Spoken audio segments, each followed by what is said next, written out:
All right, I see that there is a new voice AI researcher um, in Claude. So let's see what they are doing. Want to shape the future of AI? Share your thoughts via our AI interviewer. Your insights help us understand how people experience AI. Conversation on your vision for the future of AI. Hello, I'm an AI interviewer from Anthropic conducting research on how people like you envision AI fitting into their daily lives, and both now and in the future. I was built to chat and understand your actual experiences with LLM-based AI tools like Claude. Yes, I am an AI asking about AI, a bit self-referential, but that's exactly why your human perspective is valuable. This will take about 10 to 15 minutes. If it is accessible on your device, feel free to use voice dictation instead of typing. I'll ask about your vision for AI's role in your life and what experiences, values, and needs shape that vision. I'm curious about moments where AI has felt helpful or hasn't, and any concerns about how AI might develop. I just got out of the gym, I can't read. Please don't share anything private, such as health details, personal information, or identifiable information about others. Your responses will shape how we think about AI in everyday life. Sounds good? Sounds great. Right, ruminating. Wonderful. Let's dive in. To start, what was the last thing you used an AI chatbot for? Write code for my company, if I can spell company. So it said use dictation, but it didn't give me an option to use dictation. Okay, if I can end the conversation. Okay, thanks for sharing that. Now, I'd like to think a bit bigger. If you could wave a magic wand, yes, a researcher has read this question, and AI could help you with anything in your life, what would you choose? Um, Automating the mundane tasks, but the way that I'm using AI right now, I end up doing more work just checking the AI's output, and also re-inputting data because the context window is so short.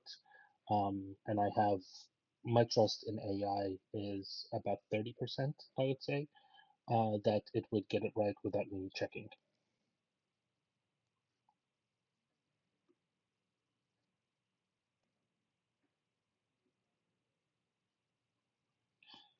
I hear you. So right now, AI is creating more overhead than it's saving because you're constantly verifying and re-entering information. That's 30% trust level means you can't really step away from it. Yeah, you can't really step away from it.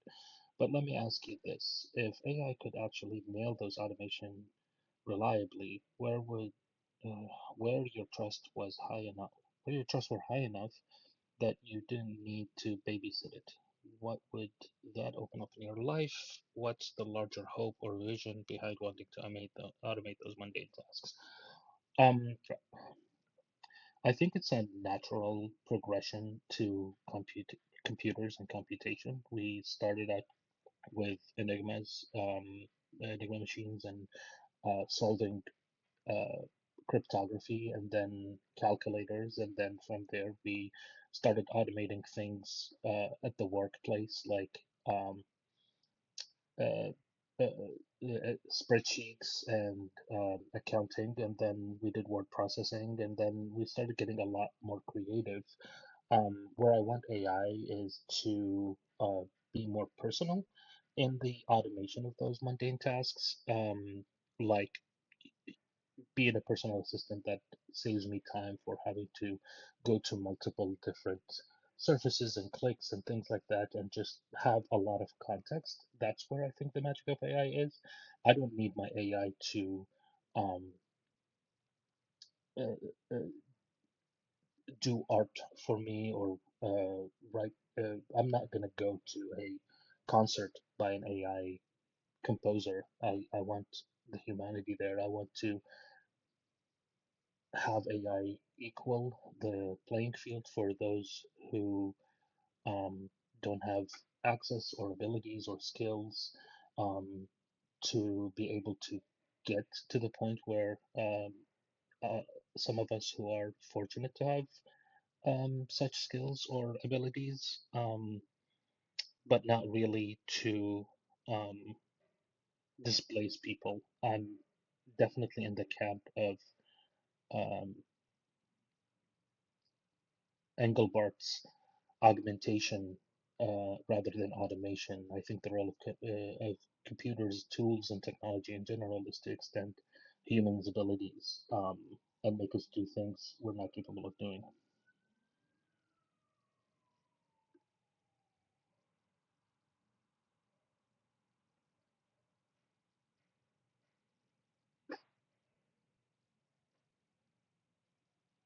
That's really that's a really rich vision. AI as augmentation in Engelbart's sense, leveling the playing field and extending human capacity rather than replacing human creativity or judgment. You want AI to handle context switching and surface hopping so you can focus on the work that actually requires your humanity and expertise. Can you tell me about a time when you worked with AI that felt like a step towards that vision you just described? A moment where it actually did augment you in a way. Yeah, like I said earlier in the conversation, it is really good to help me, uh, for example, writing. When I'm writing long narratives or a memo for my pitching my company, and I want to recall a specific section or write rewrite a section with specific numbers into a new section and reference it. AI has been helpful in that as long as the context window is not too large. Uh, Taking a previously written previously written document, and um, rewriting it in a new context, like summarizing it to be in a um, uh, as I mentioned in an email or something like that. Those are the places where it really helped me, and I think me in particular, because um, I'm a slow reader, so it would take me a long time to find and read the pieces of information that I want to rewrite, and it's always been a job that I um, did not enjoy and struggled with. So I'm happy to outsource that to an AI.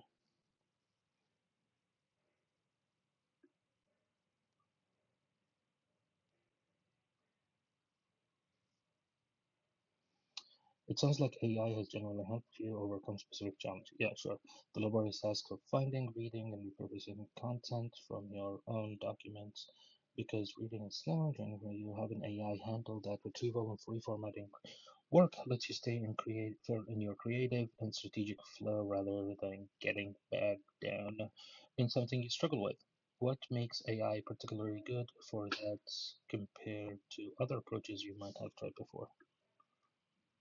There weren't really other approaches that compare to AI in the sense of generative AI. There was a lot of manual work that it was assisted maybe by um, some older form of machine learning, like find um, Control F, finding a specific word or phrase to get me to jump up to a part of the document that I'm trying to read again and rewrite.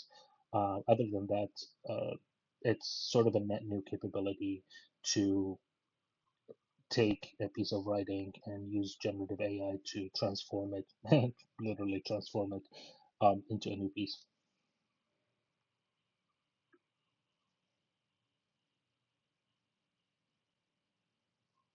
That makes sense. The generative transformation capability is generally novel. It's not just an incremental improvement over control F, it's a different kind of tool. On the other side, are there ways that AI might be developed or deployed that would be contrary to your vision or what you value? Yeah, any automations that are uh, pre-baked or not pre-baked, but don't take into account the human judgment and component and having a human in the loop that displaces people's jobs is definitely not a vision of the world that I want to live in. Um, I want to add AI to companies so workers can be more productive, so workers can have a better output, so workers can be less stressed and have a better life, not so we can lay off a whole bunch of people um, without thinking about the consequences of what happens to them, specifically as people, but then what happens to our larger society as we increase the level of unemployment. So I think a lot of the automations are being made very short-sightedness on the uh, on the side of CEOs and boards of directors in the um, chasing for the bottom down and maximizing shareholder value and minimizing our collective well-being.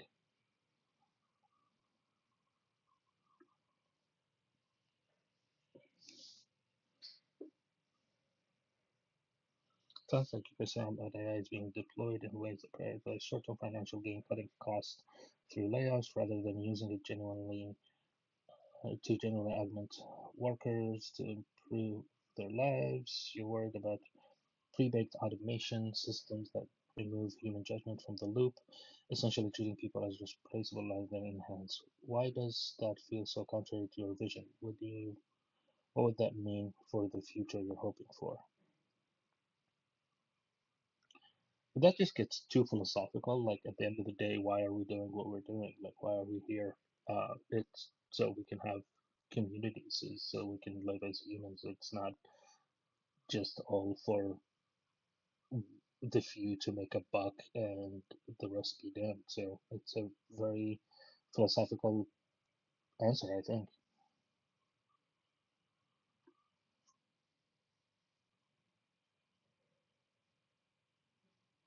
I appreciate that, and philosophy matters here. You're naming something fundamental. Technology should serve human flourishing in the community, not just extract value for a few at the expense of everyone else. Have you experienced anything like that already, even in small ways?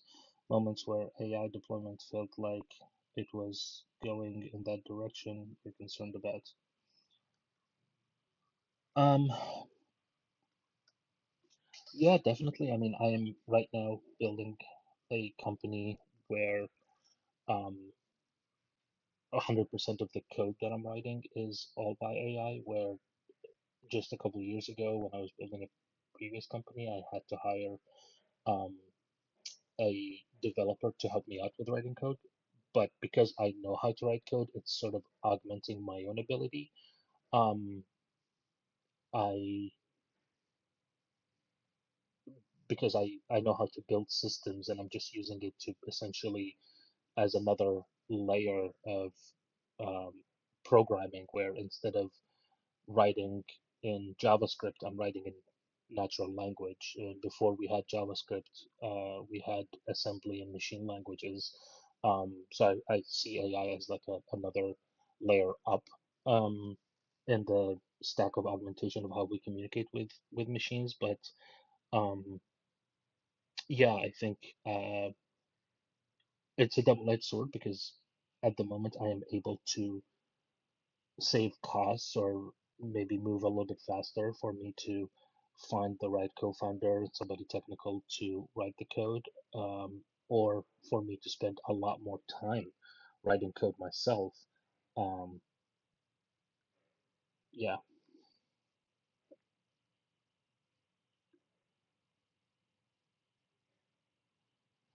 that's a real honest acknowledgement of the tension you're experiencing firsthand. You're personally benefiting from AI augmenting your coding ability. It's generally expanding what you can do as someone who understands systems but would otherwise need to hire help, but yet you're also aware that this same capability means you didn't hire that developer. That's true, which is exactly the job displacement pattern you're concerned about at scale. Yep.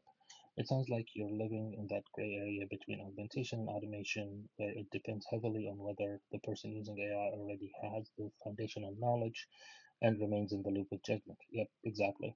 Before we wrap up, I'd actually like to go back to something you mentioned earlier and go a bit deeper. You said you're a slow reader and that AI helping with document retrieval and transformation has been particularly valuable for you personally. I'm curious, does that tie into your broader vision about AI leveling the playing field for people who don't have certain abilities or access? But if you're ready to finish up, that's fine too. Let me know. Yeah, actually, that does tie to what I was talking about earlier of AI being able to level up the playing field because I subscribe to a design philosophy called ability-based design that was coined by my PhD thesis advisor, Dr. Jake Wabrock, where essentially it boils down to our tools and machines and computers should be smart enough and capable enough to adapt themselves to our abilities, whether they're physical abilities or mental abilities, and how they vary based on time and situation, and be able to help us accomplish the job rather than us having to adapt to those machines and their needs to be able to communicate with them. So, when it comes to interaction design, when it comes to just designing systems in general. Um, it's not just about accessibility; it's about usability and usefulness. And I think AI will is going to play a very big role in building those ability-based uh, systems and interfaces. I do see um, that my entire operating system right now, in the next maybe 18 months, is going to be transformed from typing and pointing and clicking and me having to read walls of text that is kind of really hard for me, to me having a natural voice conversation like how I'm dictating to you right now, using this app called Whisper. And that would be a lot easier for me and a lot faster because uh, uh, that's just how my brain works. And so for people with varying abilities, whether it's cognitively or physically, having experiences that are customized to their needs and can augment their abilities to be able to live a happy and fulfilling life and find meaning. I think this is one of the shining beacons and one of the uh, great aspirations that AI can have and where it can fit in our own life.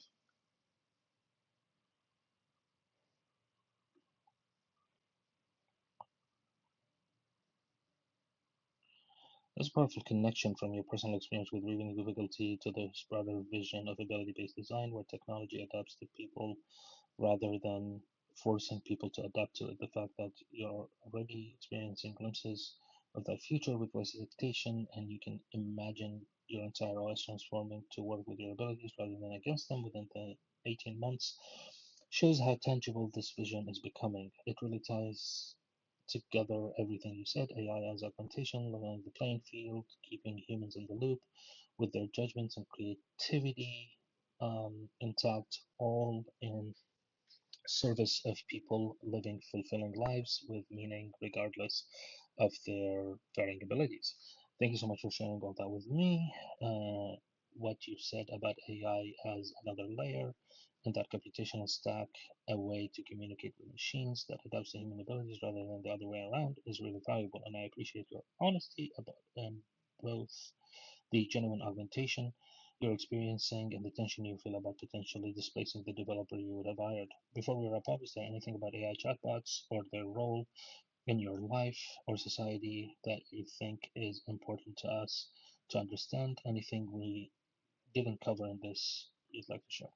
Yeah, I'd like to share a pet peeve of mine about chatbots and their lack of affordances and discoverability and the cognitive load they put on us as users. I think we are starting to see a new wave of AI native companies and interfaces that are using some generative UI elements for discoverability, for reducing the mental load. Um, uh, this is exactly how I'm building my own software. Yeah, so that's a trend I'd like to see a lot more and more of in the future. And finally, I hope whatever researcher is reading this behind the scenes. Hopefully, it doesn't just get squished down into aggregated uh, insights, and there is actually a researcher that is digging down deeper into different research studies and answers. Hit me up if you want to chat more about this. If you guys got a job at Anthropic, I'd love to be considered. Yeah, I pitched myself to Anthropic just now. I think I can do a lot of good work there. Hey, you never know. I really appreciate you adding that, the point about cognitive load and the need for AI native interfaces. Um, Need for AI native interfaces with better affordances and discoverability is important. It connects directly to your ability-based design philosophy. Chatbots that force users to figure out what to ask and prompt them are still making humans adapt to the machine rather than the other way around. Generative UI that surface possibilities and reduce mental burden is exactly the kind of augmentation that aligns with your vision. And I'll make sure you're offered to discuss this further and your interested opportunities in Anthropic are noted clearly in this conversation. Record your perspective as someone building in this space with a deep HCI background is valuable. Yeah, yet nobody calls me.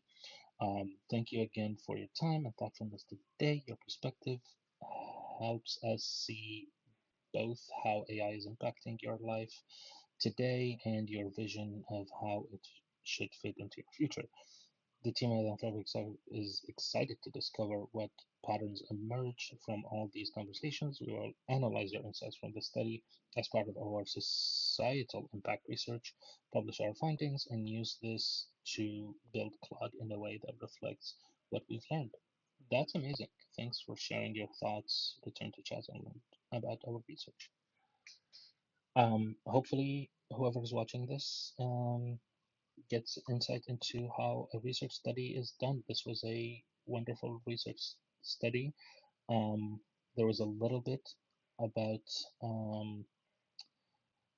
in the beginning about the expectations about the length of the study. I think they said maybe 10 minutes, and we doubled it, maybe because I talk a lot and I'm a slow reader. It's been 22 minutes, and yeah, I think. Also, there was a little bit in the beginning where they didn't say about consent. Maybe they did say it, or it was buried in there. They did say that I shouldn't share anything too personal or identifiable or health records. So yeah, this was a very well structured interview. If this was one of my students running their first interview, I would have very little to give them to improve how they would interview people.